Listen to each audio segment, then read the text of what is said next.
La recherche de brevets peut être longue et fastidieuse, mais tu ne peux pas passer à côté pour valider ton produit que tu voudrais mettre en vente sur Amazon ou ailleurs. Effectivement, tu dois savoir que de vendre un produit breveté pourrait te coûter très cher. Surtout que de nos jours, il existe beaucoup de cabinets d'avocats spécialisés dans la recherche de ce type de fraude qui se multiplient par ailleurs à cause des vendeurs Amazon mal renseignés. Tu veux savoir comment on procède? Je te propose donc ma technique de vérification aujourd'hui aux USA et en Europe. C'est parti!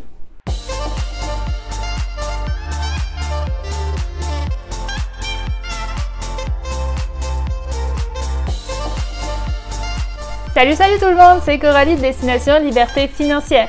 Si tu veux monter ton business Amazon FBA, tu te trouves sur la bonne chaîne. Mon but est d'aider les gens dans leur processus pour commencer, se lancer et faire grandir son e-commerce sur Amazon.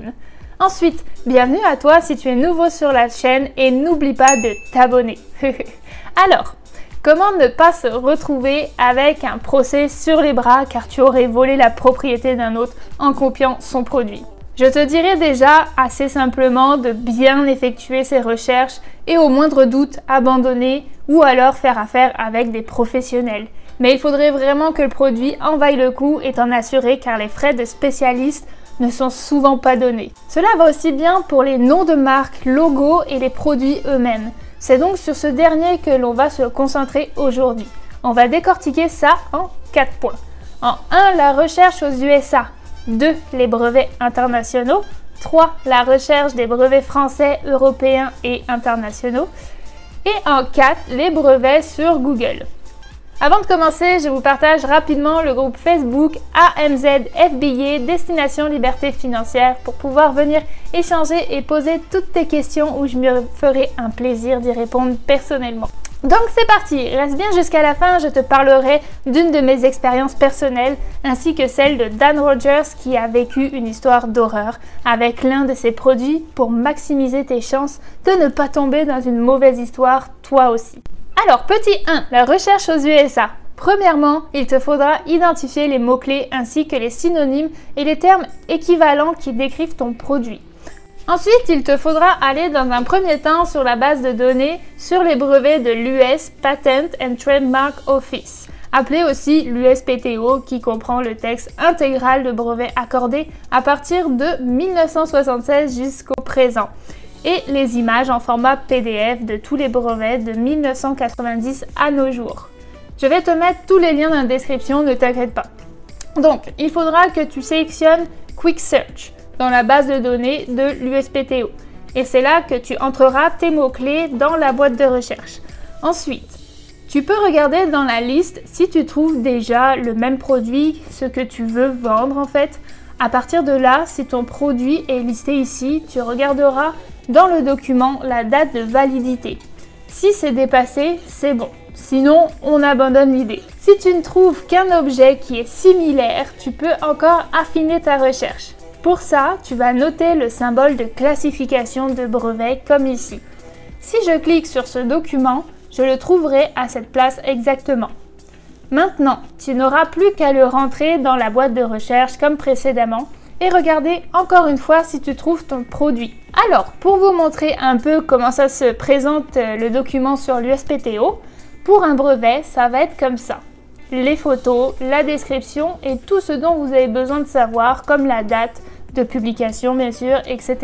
Ça peut prendre vraiment du temps de checker plusieurs mots-clés, plusieurs symboles de recherche, mais au moins tu auras une vue plus large et une bonne idée sur ce qui est fait. Sachez que tout objet non breveté commercialisé aux US depuis plus d'1 an peut être utilisé et personne ne pourra plus déposer de brevet dessus après cette limite. Maintenant, deuxième point avec ESPASnet et l'Office européen des brevets. Tu auras accès à plus de 100 millions de documents du brevet du monde entier contenant des informations sur les inventions et les évolutions techniques de 1836 au présent. La démarche sera quasiment la même que pour les USA finalement, c'est-à-dire aller sur le lien description, entrer les mots-clés dans la boîte, titre ou abrégé. Et là, maintenant, ici aussi, si tu trouves le même produit que le tien, tu devras probablement abandonner l'idée, malheureusement. Ensuite, on continue dans la même procédure que sur l'USPTO. Si tu n'as pas trouvé le même produit exactement, il faudra pousser la recherche et trouver un brevet similaire pour noter le symbole de classification du document. Une fois que tu as ça, effectue une recherche avec le symbole de classification CPC pour trouver d'autres documents de brevets pertinents à ton sujet. Troisième point, et on va regarder maintenant pour la France. Cette fois-ci, on va se connecter à linpi.fr grâce à leur base de données en accès libre et riche de fonctionnalités. Tu pourras trouver ce que tu veux à travers leur base historique de brevets qui date du 19e siècle. Donc on va sur inpi.fr, puis tu vas aller ici dans Services et prestations, données en accès libre, puis on clique sur Tout. Maintenant, on va sur Base de données ici. Vous voyez qu'il y a 6 bases disponibles et nous, on va donc aller voir celle-là qui nous intéresse. Donc ça sera celle-ci, Base de brevets. On fait accéder. Là, vous allez pouvoir rechercher via vos fameux mots-clés qui décrivent votre produit, soit par marque, entreprise, etc. pour pouvoir ratisser large et ainsi vérifier et fouiller un peu tout ce que vous pouvez trouver qui serait correspondant à vos produits. Si vous n'avez rien de similaire ou vraiment exactement pareil, bingo! Vous pouvez donc valider votre produit potentiel. Regarde, si on va ici avec donc toutes les infos, la description et les photos pour pouvoir déterminer si vous êtes bon ou pas avec votre idée. Comme pour les deux précédentes plateformes, la structure de la recherche sera la même. Passons au quatrième point, la recherche Google qui va se présenter assez facilement. Donc on tape tout simplement Google Patent ou brevet et ça va marcher un peu comme pour les recherches normales avec le moteur de recherche Google tout simplement. Vous aurez aussi accès aux photos, savoir où les brevets sont déposés et toutes les infos nécessaires. Mais n'hésite pas à compléter cette recherche avec les plateformes directes citées plus haut en fait. Maintenant, comme je le disais au début, je peux vous parler d'un exemple que j'ai vécu sur le Smart Hula Hoop. En fait, j'avais même commandé des échantillons qui m'ont coûté cher pour finalement me rendre compte qu'il y avait des brevets dessus. Je n'ai tout simplement pas voulu tenter l'expérience car c'était en plus un produit tout nouveau de 2021. Voilà ce que je voulais vendre et voilà les documents que j'ai trouvés après plusieurs heures voire jours de recherche. Non, ce n'est pas un mais plusieurs brevets déposés à l'international sur l'INPI et sur l'USPTO. En plus de ça, il y avait aussi une marque écrite sur les hula hoops qui était déposée aux US et que les Chinois n'avaient aucun scrupule à me revendre en tant que produit générique. Malgré tout ça, je trouve encore aujourd'hui un tas de vendeurs sur Amazon qui ont ce hula hoop. Honnêtement, ce qui peut arriver, c'est que les propriétaires des brevets te laissent le vendre pendant 1 mois, 6 mois, 1 an, 6 ans, ou en tout cas jusqu'à ce que ça vaille la peine pour lui de te retrouver et d'engager des poursuites judiciaires pour ramasser ton business. Et c'est là que ça peut être la fin du monde pour toi. Sans compter que Amazon va fermer ton listing du jour au lendemain, il coupe tout. Et ton inventaire que tu auras payé une certaine somme sera donc perdu aussi. En fait, c'est vraiment un travail de recherche de fond. Bien sûr, je vous invite aussi, si jamais vous avez un doute, à contacter un professionnel. Je n'en suis pas une, effectivement. Je vous donne les astuces et ce que moi j'applique pour faire mes recherches. J'ai déjà eu à appeler des avocats de la propriété intellectuelle et des brevets, mais même eux, des fois, sans études de cas concrets, ne peuvent pas être sûrs à 100%. Tellement, des fois, ça peut être complexe. Et oui. Je vais prendre aussi l'exemple de Dan Rogers, qui est un YouTuber et qui fait d'ailleurs des super vidéos sur Amazon FBA, etc. Je te mettrai son lien pour pouvoir aller voir ses vidéos, ça peut être super intéressant.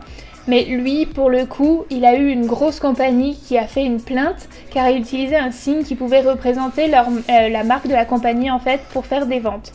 Pour le coup, c'était trop ressemblant aux yeux de la compagnie qui a porté plainte à Dan et il n'aura jamais eu gain de cause pour cette affaire. Les joies de l'entrepreneuriat. Je vous invite à aller écouter son histoire, je vous mettrai le lien de la vidéo YouTube, mais en tout cas, ce sont des milliers de dollars et de temps perdu. Juste son inventaire en valait 70 000, alors imaginez après les frais d'avocat. Enfin voilà, vous êtes-vous déjà retrouvé avec un super produit, du beau potentiel, mais que finalement, vous êtes heurté à un mur à cause de ces fameux brevets? Alors raconte-moi ça en commentaire. Sinon, si tu as des questions, bien sûr, je me ferai toujours un plaisir d'y répondre. N'hésite pas, il n'y a pas de questions bêtes.